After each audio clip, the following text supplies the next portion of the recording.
As you can see here, we're currently doing 304 kilometers an hour up there. And we've got a cup of water here that's just bubbling a little bit. And we've got a Polo just balanced here on the table. There is a little bit of movement, but that isn't going anywhere. And just to prove that I haven't glued it down or anything. I'm just so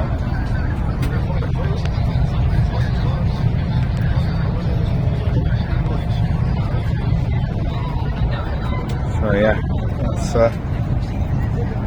pretty impressive, I think.